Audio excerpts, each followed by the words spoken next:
I'm Lizzy. And I'm Izzy, and we need help. Each week we stumble through a new book, method, or concept that brings us one step closer to being our best self. Yes, we make fun of ourselves.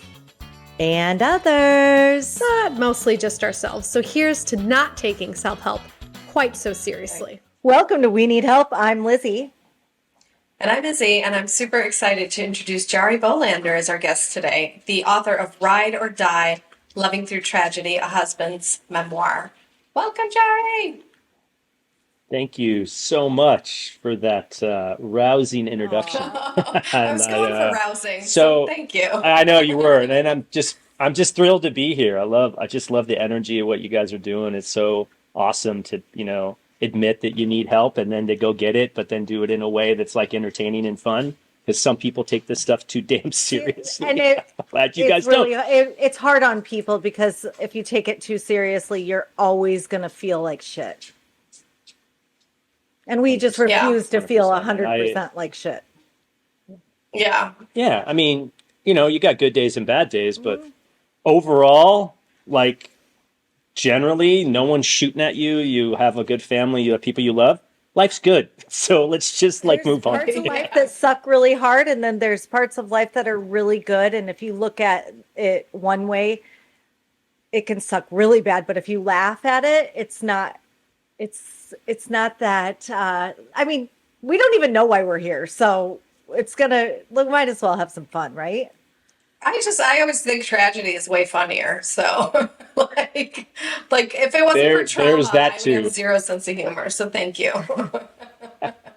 Well, this month we're doing the other C word because our favorite C word is cunt. That's our favorite one. But there's another C word that's not our favorite. Maybe not C so word. favorite, which is cancer. So that's why. And you're our first guest for this month to talk about your book and your experience. I'm honored. So, yeah. Thank you. Oh, that's wonderful. Yeah. That's super cool. Yeah. We really appreciate you coming on. Izzy is a cancer survivor.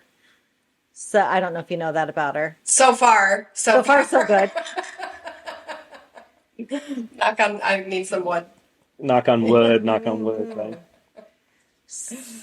Well, that's great. I mean, I knew a little bit about that, but I didn't know the details of your cancer. I don't know. Do you mind if you Yeah, say no, a it little was bit about that?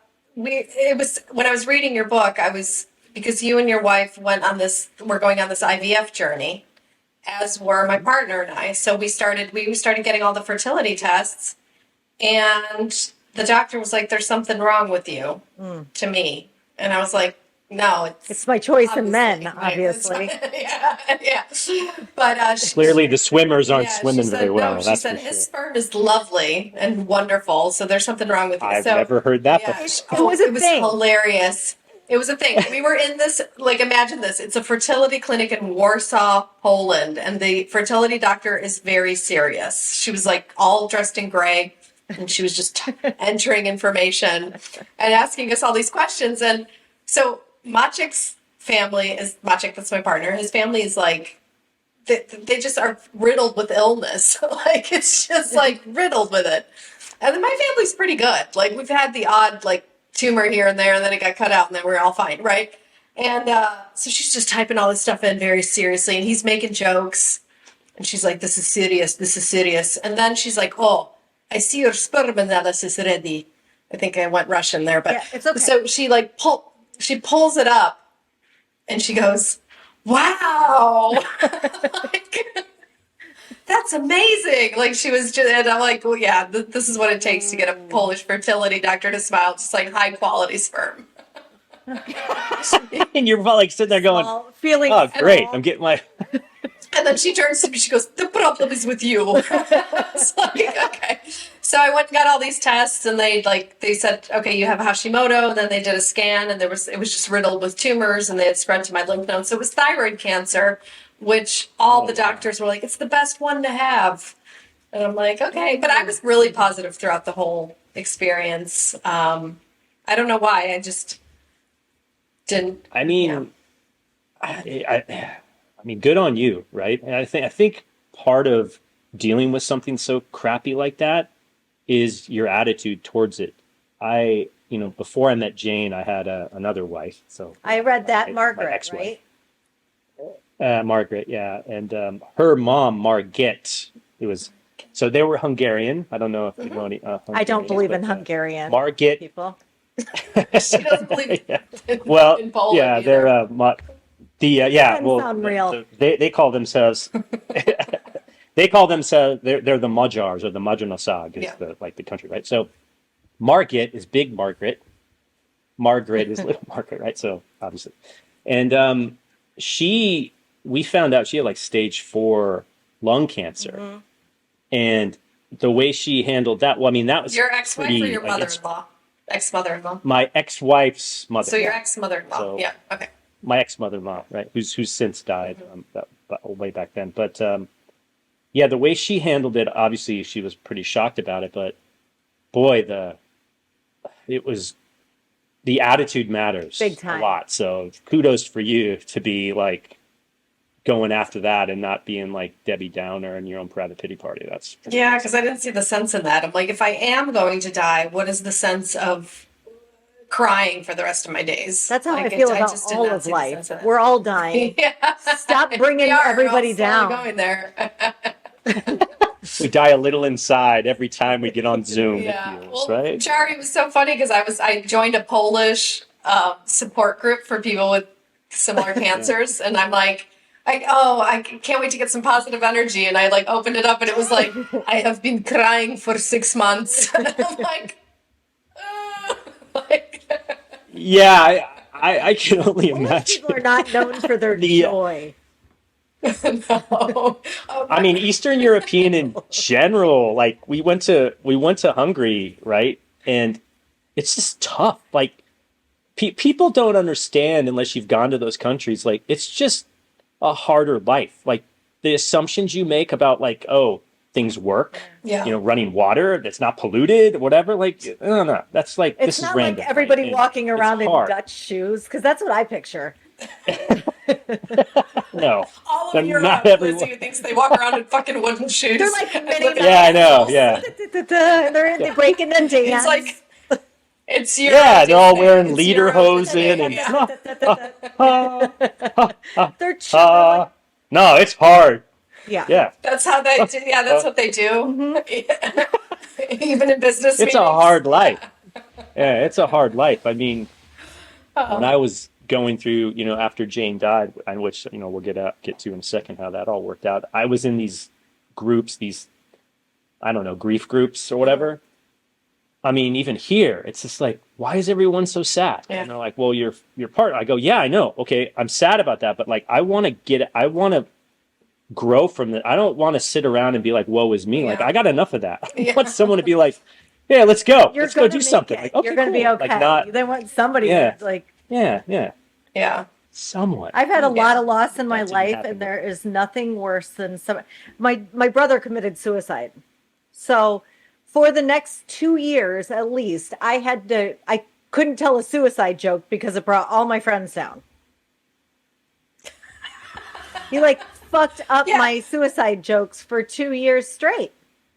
And I'm just like people are just want to be maudlin sometimes, and that's the last thing you need at that moment in some of those moments.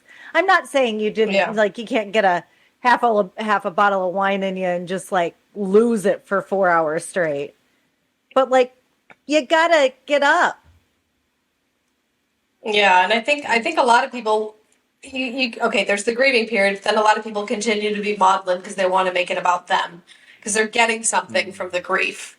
So they're getting the attention or they're getting something, so they continue on that maudlin, woe is me, poor me, oh my gosh, he died, oh my gosh, I'm a widow. Like I know I got get, ladies that we're gonna get right into this, but I call it humping the grief pillow. Humping the grief. Some people love I'm gonna it. steal They that, love I it. think.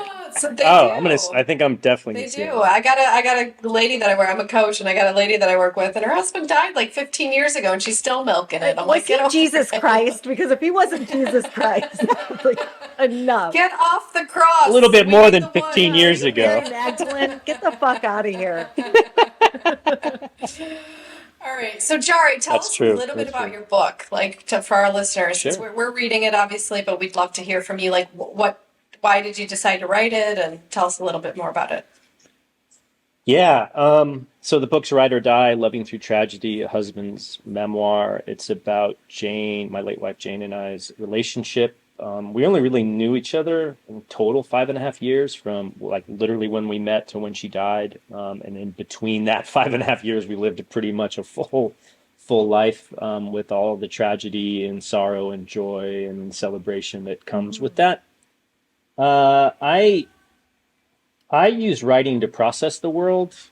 Generally, I just have to get it out of my head because I'm one of those folks that ruminates. If you are I a writer, generally, then you understand that.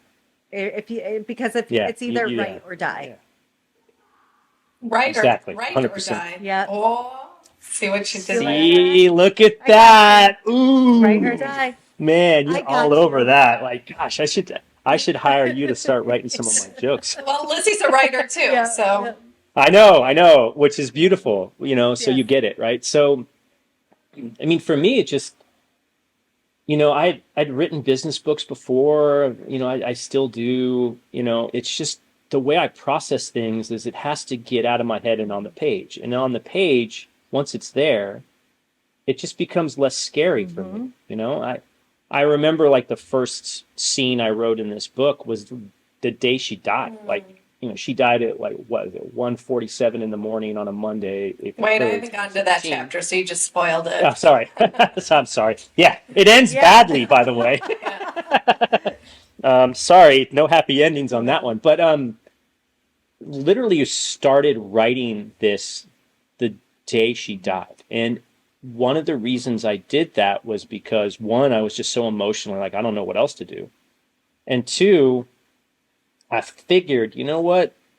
I should probably capture the emotion and meaning of this Yeah. moment, and it was literally the scene is which you're not there yet, so I won't spoil it. But yeah, I think it was a couple of reasons, and then once I started to write it down, and it's gone through so many drafts, and it's just it was a bundle of mess, and I had an editor, a friend of mine, Leslie, look at it. She helped me really refine it, which I'm eternally grateful for. And then we had another friend of ours look at it, and then I literally well, she actually chose me, which I'm so grateful for, Brooke Warner over at Spark Press. And that's when I really started to like realize, oh, I'm really writing this so that other people won't feel so alone. Well, and it Um, gives so much. Like I gotta say, first of all, I love the title of your book. It's so Thank you. enticing. One. And two, your writing, I was like right before we got on, it is like a song. It's like a good song. I Aw. love it. Man, Like, I'm gonna quote you on yes, that. it's like, it's so good. And I know it's a tough subject, Mhm. but it is truly like, it's grasping. I love it. I'm so happy you wrote it. Wow. Well, thank you. All the credit for that goes to Brooke, my editor and my mentor on this, and then she also is the one that came up with the title. So Thank you, Brooke. two plus two for Brooke. Thanks, Brooke. Yeah, she's great. I mean, I cannot. The power of a good editor that gets you is just, I never knew how important it was until I worked with Leslie, one of my friends, worked with another one of, we did this thing called Story Grid together. So just like, I can't give enough kudos to all the editors in my life, and especially Brooke for believing in me and helping me bring this to the world. But yeah, I mean, it got to the point where it's like, okay, I went through something really shitty. I learned something from it. It almost, I wouldn't probably metaphorically killed me, but It did. it's probably not a stretch that I probably would have killed me if I was kept on going down the path. And I did not see anything out there that I could relate with from a male perspective, from a male And perspective. you were reading, like, I obviously you probably got a bunch of self-help books because people do during times like Yeah. that, and you were like, Yeah. what is this, right? Yeah. Yeah, I mean, some of them were really good, like The Year of Magical Thinking That's by a good Joan one. Didion, fantastic.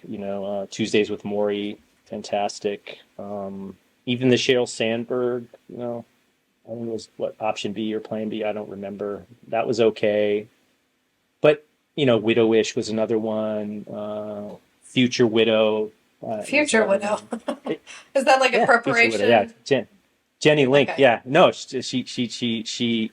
It was funny. She's actually really really spot on this stuff too. She had kids at the time. I mean, it was a whole like crazy So, situation she was in. can you tell us really quick, like, what kind of happened with Jane, just so everybody knows? Yeah, Just, just give us the, like, without destroying the book, what happened.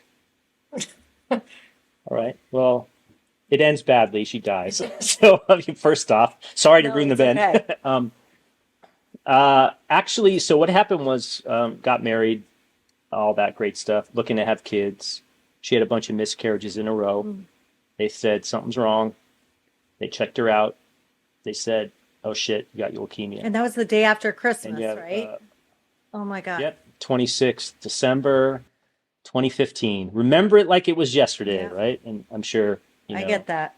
you can um, relate to that as well with your own Well, here's what they do diagnosis. in Poland. They give you an envelope, and then they allow you to leave the office. And I was at a stoplight, and I opened the envelope, and I read the results, and I was like, "This can't be right." And I was Googling at the stoplight. They don't even have a doctor sit down with you and explain. I Yeah. was like, That's "Isn't that that's a new insane?" level of hell and horrible. Yeah, like, oh, here, your future Yeah. Yeah.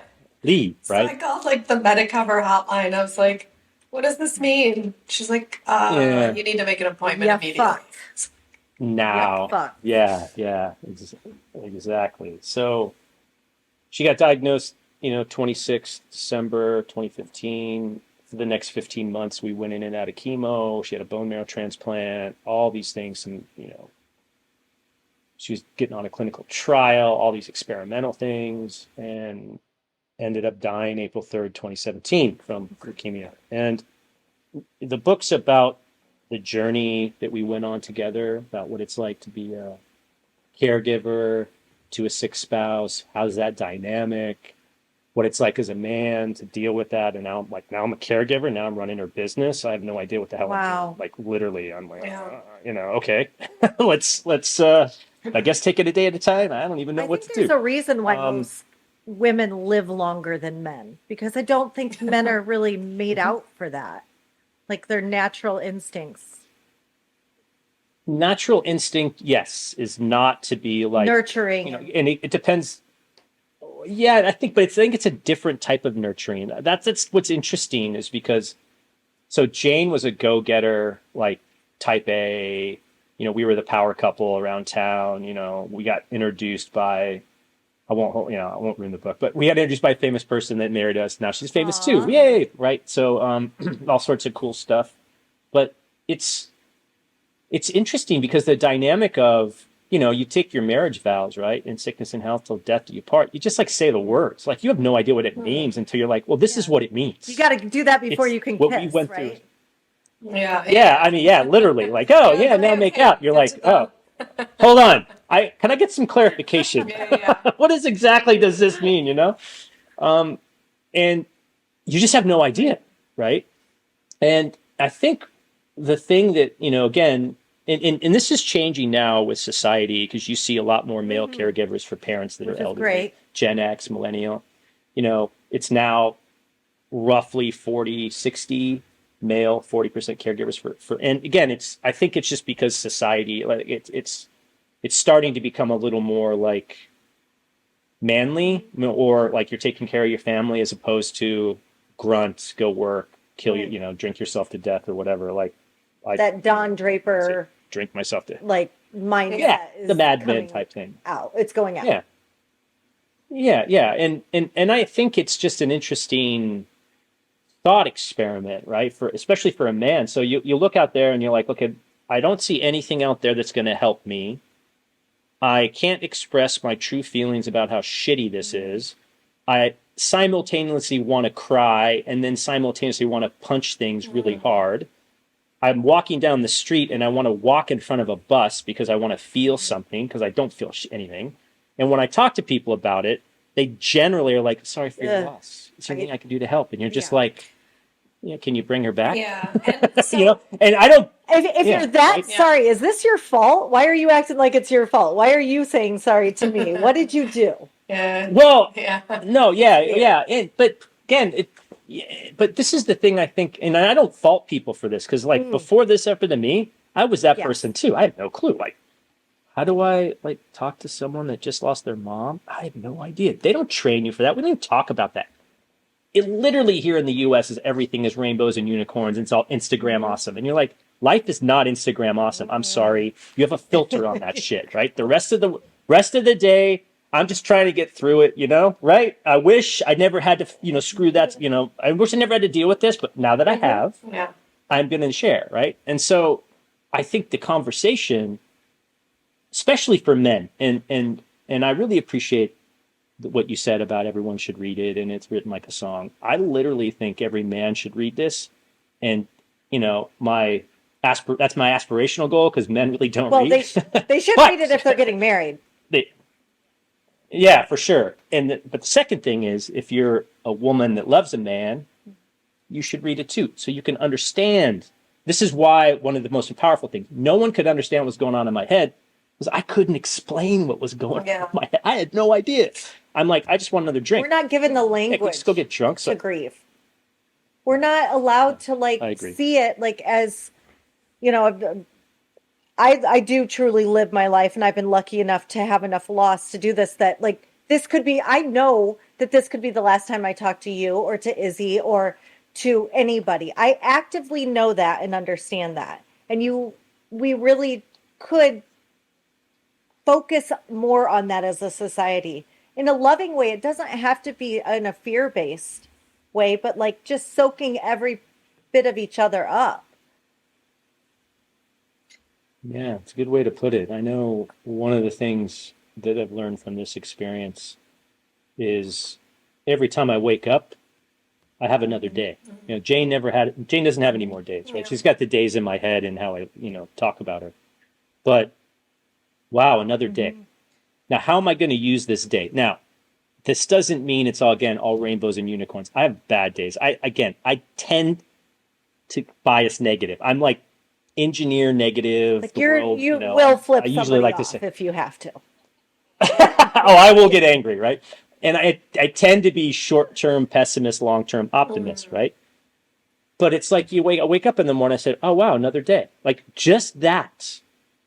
It's okay, what am I going to do with my day? I have a day, another one. Wow, this is amazing. And again, some people are like, well, you got to go to work and it's going to be a shitty. I'm like, yeah, I know. But what my now fiance, Minerva always tells me is well, you can choose that attitude. Wait a second. And again, I have a hard time with Minerva? this, so I'm not perfect. Minerva. Her name is Minerva. Okay, Minerva. That's the name of my mom's. My mom's got a benign tumor in her brain. We named it Minerva. Mm-hmm. I don't think she's going to want to hear that. Yeah. Guess what, oops. Minerva? Amazing. Do you know that Minnie Mouse is Minerva? Minnie Mouse Yeah, is Minerva. yeah, no, I know. Yeah. And she does not like to be called Minnie, so we don't do that. What do you call her for short? But Do you yes, call her Minerva. for short? No. It's Minerva. She is You use the full Minerva or Sweetie, or her full name. Sometimes. Oh, that's fun. That. But, yeah. But no, I mean, Goddess Minerva is the goddess of defensive warfare, right? Anyway, among other things. So, well, I hope your mom's tumor. She's good with it. It's working for her. I don't. It's benign. Oh shit! Yeah. It's working. It's just okay. All right. Anytime she acts like hanging out, anytime she does something wrong, she blames Minerva. That's why she doesn't want it to go away, because she's going to lose her scapegoat. Yeah. It's a grift. Yeah, it's a grift. she's Well, gonna lose her good for you, scapegoat. Mom. It's Good her for you. alter Good ego, for you. Minerva. Yeah. Wasn't me. It was Minerva. Minerva.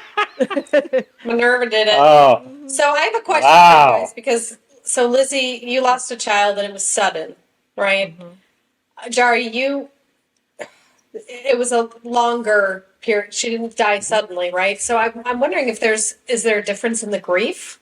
Can you process it easier when you've had a I've chance thought to say about this goodbye? at great length. Okay, yeah, I'm curious. Because when you've had a child, you have a lifetime of thinking, what would it have been like to have him now? What would it have been like to have him now? And I think there is pluses and minuses to both. I think you get the gift of saying goodbye over and over if you get to lead up to it, but you have the gift of not knowing and just freedom if it's sudden. Like I think they both suck equally as well.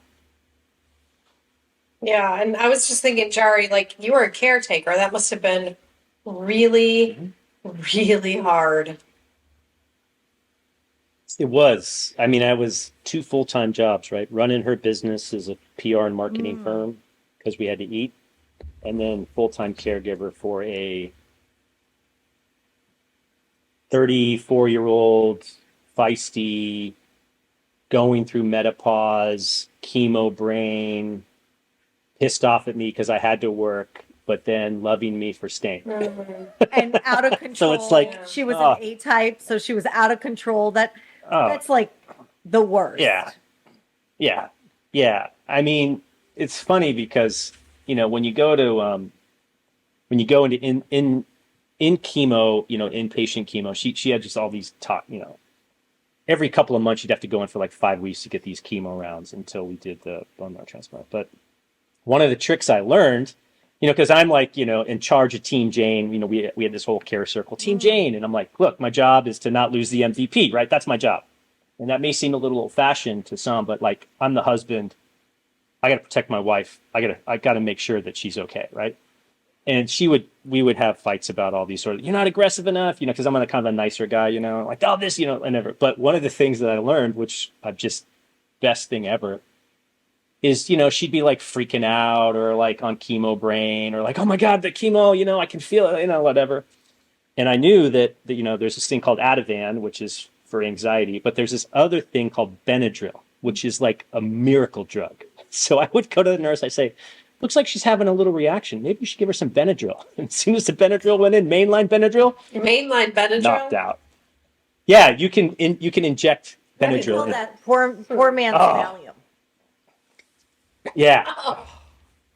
Beautiful. Because she had a PICC line, a PICC line they could put the thing in, right?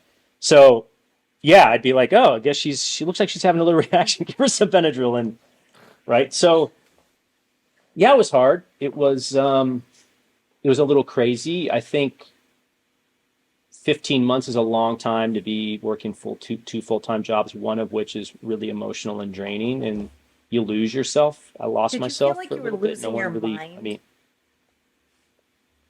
not so much as my mind as my identity. Well, can you tell us more about that? What do you mean by that? Yeah, that's Jarie, Jane's husband, or that's Jane's husband, Jarie. Like people cared. I mean, with good reason, they cared more about her, which I get. But I was so stoic, and I was like, I got this. No one could really tell. Like, I don't got this. This is not. I don't got it. No, and there was only a few people that I told, and it partly it was just a matter of honor and like, look, it's my job. Like, I'm not going to leave. I got to get this shit done. Like, I got to fix this. And there were times where, I mean, I smoked a lot of pot. I drank a lot just to like calm down. But the thing I think that, getting back to your question about sudden versus, drawn out, I think it depends a lot on like the situation. So Jane didn't suffer.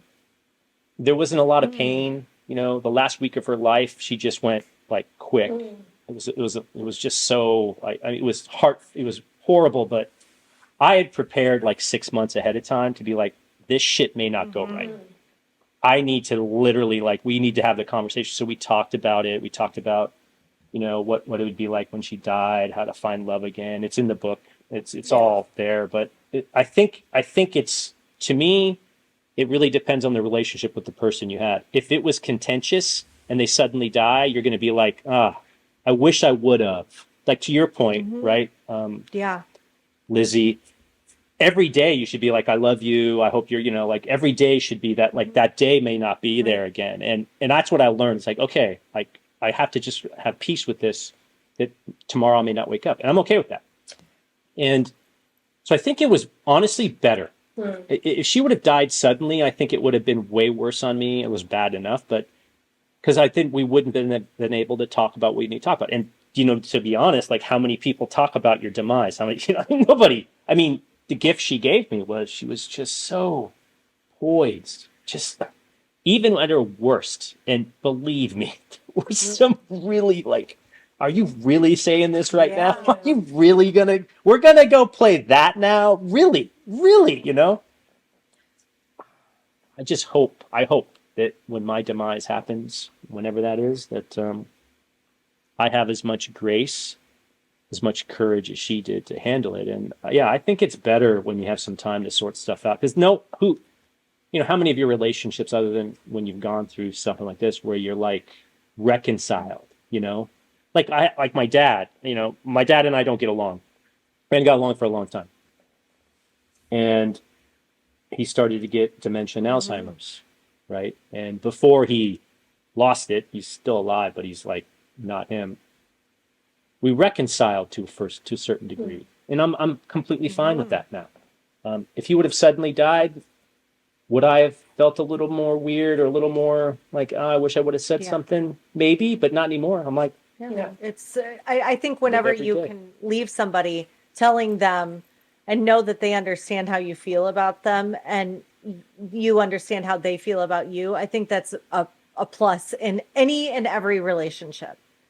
Like it's the relationships that sometimes I see so many people that I know that their husbands or their wives have died, and then they just go ahead and project anything and everything that they, all of their fears. They'll be like, "Oh, I can't move on yet," because they would be upset. Like, who gives a shit? They're dead. But they're afraid. Yeah. You know what I mean? Like you're putting. Yeah, well, it's so funny because my aunt, Maciek's aunt, she is dating somebody, and it's been a year since her husband died. And she's only told us.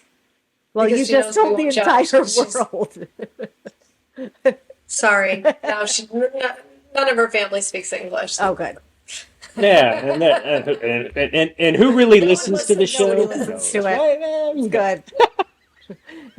Well, I mean, to that point, I mean, I met Minerva a couple of months after Jane died. I mean, Yeah, tell us about that. How was that? Like, how'd you meet? Well, yeah. So what's interesting is that Jane and I talked about it, like what happens when she dies. I want you to find love again. Like don't be like you'll be, which she already knew I was gonna like drink. She drink knew you were lot going to and be a sad, shit show. right? A She train knew wreck. very well. Absolutely, and I was a train wreck shit show. But yeah, I mean, and then We love train wreck shit I shows, met. just so you know. We just love them. This is like, yeah, you're. Is there any other way to roll? No. I mean, really? Is everyone really that my buttoned up? God. No, of course not. Yeah, I love it when people admit that. Yeah, I'm not as buttoned up as everyone. I'm not insta awesome.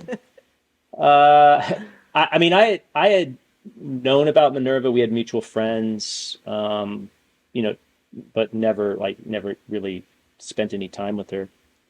And yeah, I mean, a friend of ours introduced us. We both lived in the city. She had both her parents had died a year before, within a week of each other, which is like pretty crazy. I mean, it's an insane story, right? But so she was just really kind, and I think she had just understood how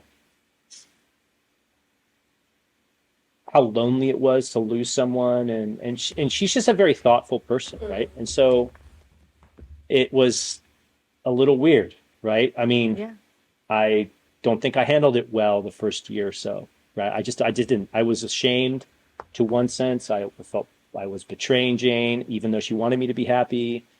I was nervous about like telling this people. fear I of was what nervous people about think telling. of you. Yeah. Oh yeah, like who are you? Like she's not even in the ground, and you're already, and I'm, and right, but you feel this thing, right? But what was interesting is that we had talked to a therapist and a counselor, and before. It's in the book, the whole story, but that gave me a lot of comfort in being like, well, you just got to work through this in the right way.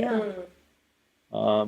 And thankfully, again, she's a saint that way. She was patient and kind and loving and understood like what I was going through. Obviously never been through it, but just like really I can only imagine what it's like. It's like you picked me, Well, it's like, the broken widower. it would feel like there was a ghost in your house.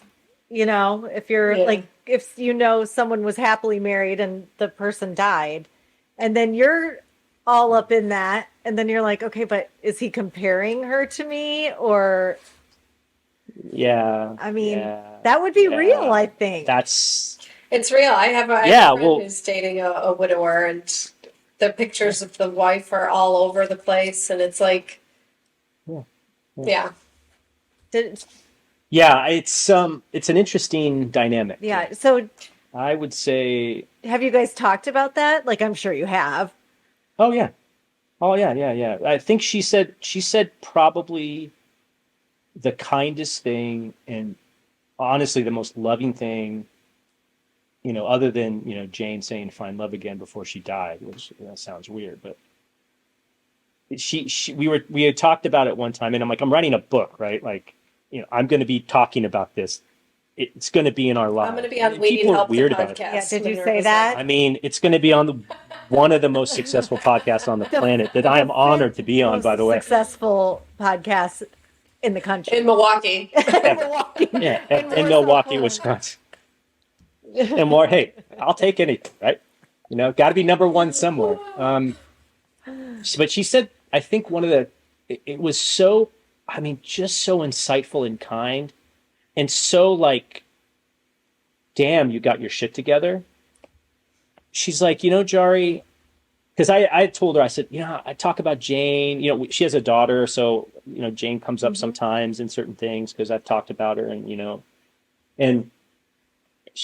I'm like, how are you with, me talking about Jane? And she's like, it would be weird and you would be a creeper if you didn't talk about how much you loved your dead wife. And I said, okay. And she's like, we can love more than one person. I love that. Yeah. So true. We And love you, Minerva. That's what we say to our significant yeah. others when we've cheated on them, but all the time. Yeah, well, no, I don't go down. I don't know how y'all do that because that's a great. I know you're being facetious, but how that kind is so that was cool. lovely. Yeah, you know what I mean. That's why I love her so much. And and people are like, "Well, doesn't she? When are you going to move on from this? Isn't she real?" I'm like, move on from what? Yeah. Life? Yeah, well, and I understand people's perspective on this, but again, like, this person's a part of your life. They're gone. They've died. They will always be part of your life. And in order, I think, to really not only live the best life you can live, which I feel is almost an obligation at one point, like, hey, why am I going to waste the life I have the day that Jane never gets back because I'm being such a knucklehead, an idiot, a drunk, or whatever?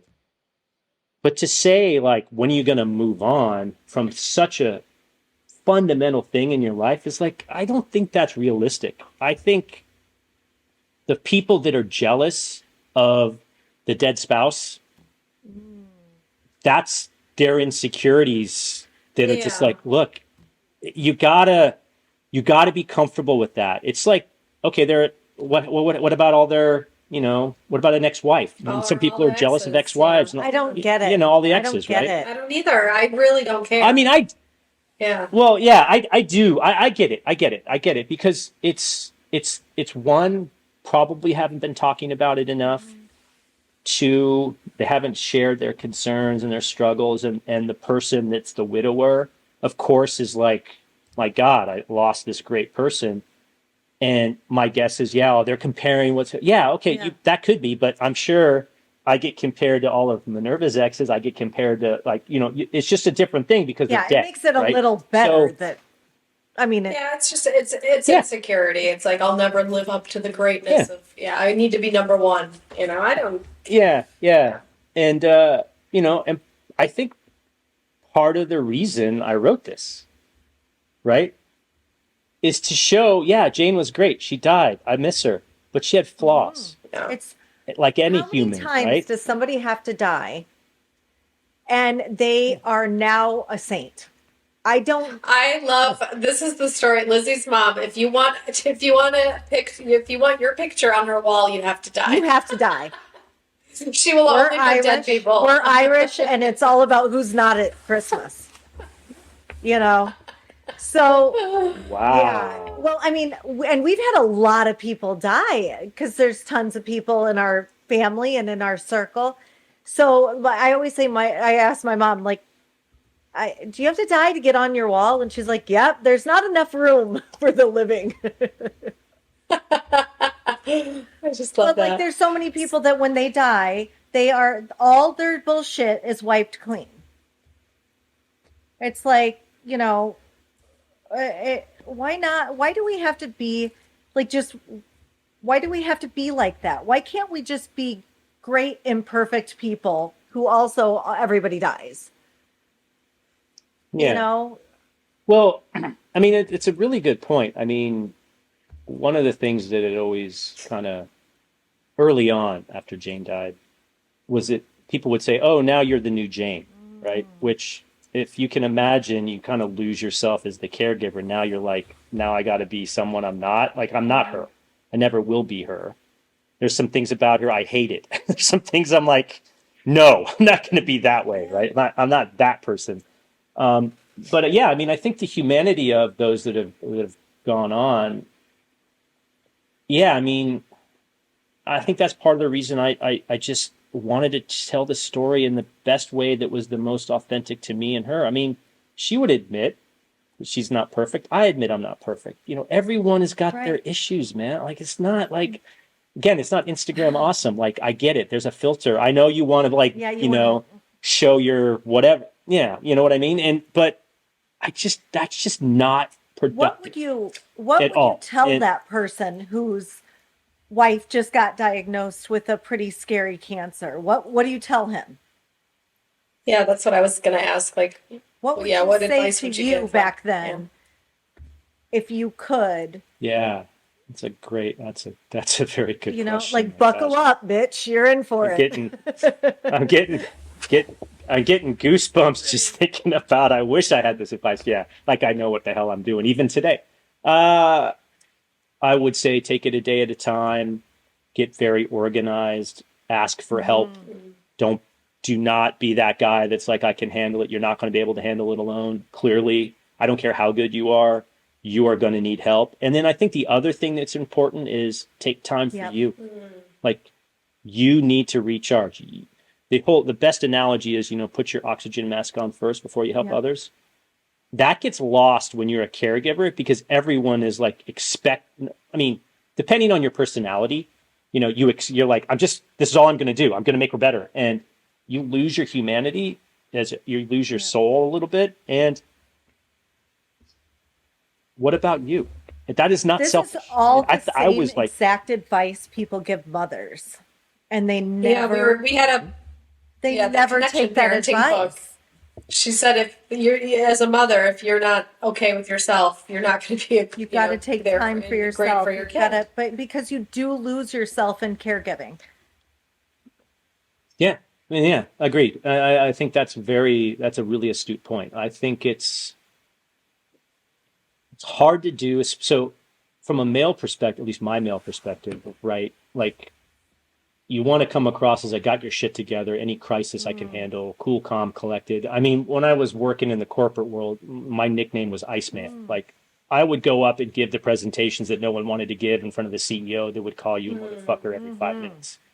And I'd just be like, and this is what we're going to do. And they'd be like, how are you so calm? It's like, because inside I want to wring his fucking Yeah. neck. And I'm just holding on so I don't go to jail. Yeah. Right? Because this is the way I've been taught, right? So I think if you're a husband, a spouse, your partner gets diagnosed with something really scary, I think, you know, pull together a care circle of people that are going to help you. Don't be afraid to ask for help, no matter how hard it is. Even if you don't know what the help you need, literally, it's okay to be like, I am clueless. I don't know what's going on. If you have a hard time with that, then find some really good friends where you can be like, look, man, I don't know what I'm doing. One of the things I loved admit about that, in your right? book that you seemingly did, and you can clarify if it's not, I got the impression, is that you had a sense, the best sense of humor. And I think that that is a way to keep your head above water. I tried really hard. So in the book, we had a care circle, which was a bunch of friends and family that wanted to know what was going on, right? And my friend Troy, my good friend Troy, he said, yeah, I had a bunch of friends that built this email list for one of their other friends that was going through something hard. And he's like, the care circle is just a good way to show community, and then you can communicate, right? So, I'm a writer, so this is like, well, this is a really good idea. Of course I'll do this. And so the care circle is the exterior view of what I was going through and Jane was going through. Then I would go back to what was really going on, right? And part of that humor, part of again, processing the world. Why did I write it down? Why did I send out a 1,500-word email to all my friends and family and Jane's friends and family discussing the exact things that are in her chemo kit? What's this, this treatment and that treatment and what it looks like. These are the drugs. Why did I do that? Because I didn't understand it. I'm like, I got to figure this out. I might as well share. And the beautiful thing was that group of people had PhD, MD, JD, alphabet soup. Like there were other people that could, right? AA. Yeah, well, AARP, that could have, right? They could help. Like she had a bunch of family and friends that were doctors. Cool. So I'm like, put it out there, and they're like, oh, this is, you did this really well. Hey, you should look at. I'm like, thank God, someone. That is brilliant. Because again, that's a like good tool. because this is the thing as the caregiver, as anyone that's been a caregiver for a spouse, whoever that's sick. How many questions do you get? How's Jane? What's going on? I get that from 50 people. Like, I cannot answer everyone individually. I had to do this Read my blog. in order to communicate. Read my blog. Read the book. Just read the book. So Jarie, what would you like everybody to take away from this book? Like in your heart, like what would you, if somebody's reading your book, what do you want them to get out of it? A couple things. One, you're stronger than you think, and you can get through tough things if you prepare and have a better than decent attitude about it. Don't be woe is me, like shit is what it is, just like prioritize, execute, and make it happen. So that's, I think, the first thing. I think the second thing is this is what the marriage vows mean, at least to me. So if you take in sickness and health till death do you part, this is pretty close to what that means. Time to step up. Right? Yeah. Right? And, people may or may not take that seriously, but you should take it seriously. And again, not in a way like, oh my God, I got to think about my wife or my husband dying or whatever. No, but just like, this is what the vow It is going to happen. I mean, yeah, it may happen to you, may be the person being sick. And do you really want your partner to not take that seriously? I mean, statistically, I don't remember the exact numbers, but it's somewhere between 40 and 50% of couples break up after a sickness, an illness like this. Mostly it's the men leaving the woman, which I think is a travesty. Again, I think it's to your point, like caregiving is not in the DNA, or at least it's masked under the masculine persona of I'm tough, I could do, because it's there. I mean, we inherently want it. I mean, we care for kids. Also, a lot of men are mama's boys, and their mamas have been taking care of them. So, well, there's that too. It's always the mother. Sorry, it's always the mother. The mother. Well, so I think it's that. Like, this is what it means, and I think the other thing, which I think is the most powerful, is you can find happiness again. You don't have to be doom and gloom. You don't have to be in your own private pity party. You don't have to woe is me. It's fine. Look, I was woe is me. Don't get me wrong. Like I drank to not be woe is me, and then I drank Yeah. more. So I'm not saying I didn't go through the woe is me phase. I think the thing that really like solidified the oh shit, this is not a long-term strategy for success and or happiness, was a year after she died. And I remember I was talking to Minerva, and leading up to this, I think it probably was 2 near nervous breakdowns.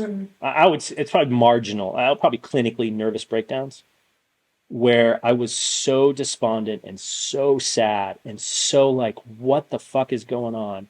I literally had to call Minerva, and I'm like, I was at my office downtown San Francisco, and I'm like, I do not know what to do. Can you come and just be with me? Wow.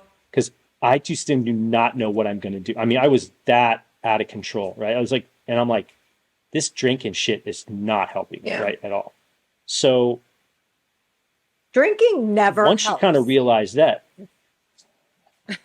well, Minerva has a great saying. He's like, only drink when happy. And I'm like, I wish I could do that. Yeah. So no, I can't. I have to stop. So I've been sober I never 5 years. drank so when I I'm can't up. do that. Well, Well done. after my son and my brother died, I drank. I went on a lot of drinking.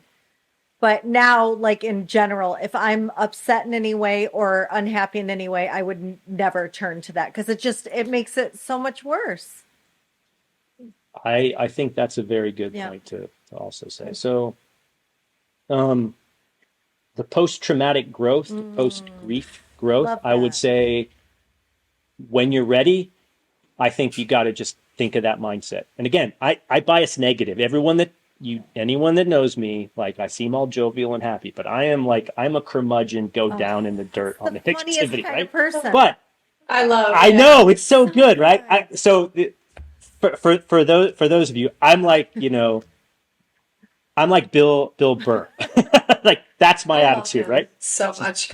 So just so you know, that's I aspire to be him, right? Anyway, but yeah, I would say post traumatic growth, and that's what I think this is about. Like anytime I talk about it, all the reviews it's gotten, which has been wonderfully reviewed, again, absolutely because of Brooke and the team over at Spark Press. It just again, it's a joy to be like, gosh, someone How gets do you. people get this book? Tell everybody how to get it because I think everyone should read it. Sure. I really do. That's just so nice of you. So it comes out September 5th of 2023. It'll be on Amazon, Barnes and Noble, bookshop.org. If you're into independent bookstores as I am, such a great organization to help independent bookstores be independent so you can go hang out, drink coffee.